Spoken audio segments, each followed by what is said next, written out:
I'm going to do a bit of priming before we do the priming. Now what I mean by this is I'm going to start the priming now, right, but not fully. I want to just make sure everything's okay.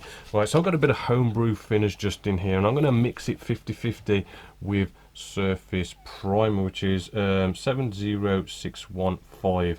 I like to use the little pots because I know the big ones, they you know, you don't seem to get through them so quickly, and they kind of dry up, go a bit flaky, and you get lots of bits sort of start getting your airbrush, and it kind of blocks it all up and all this kind of stuff after a bit of time. So I like to use the smaller pots, right, just for that purpose, right.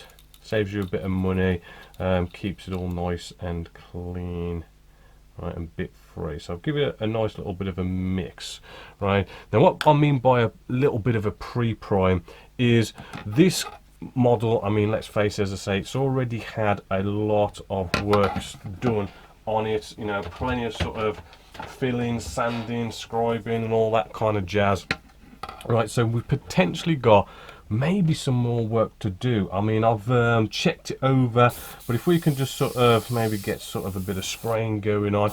I mean, I know this area here we've done quite a bit going on just there, so I just want to sort of, you know, spray where that is, right, just so as I can check and look, you know, is all my recesses right, my panel lines, any sort of gaps, right.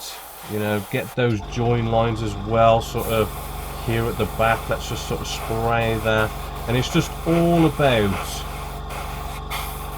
you know, kind of just putting as little primer down as possible, just to make sure all your work's good before you go off and spray the entire model. Because the last thing you want to do is spray the entire model and find out that, oh, you know, that looks kind of a little bit bad, I need to do some more filling, sanding, scribing, and it just creates a little bit more work. Now if you do have to step back and do any sort of filling, sanding or scribing, right, probably a good idea just to make sure everything dries. I know it's a pain, but you know, when you kind of have to step back and fill, sand and scribe, you know, the paint's potentially gonna, you know, it might feel dry, but it needs to kind of be cured for you to be able to properly sand and all this kind of stuff. It's probably best leaving it overnight. So I'm just going to now check all these areas, and then once all that is done, we can begin the primer. Now the cool thing is about primers as well, I mean, the special ones like this, I mean, they're like got polyurethane. It's supposed to be better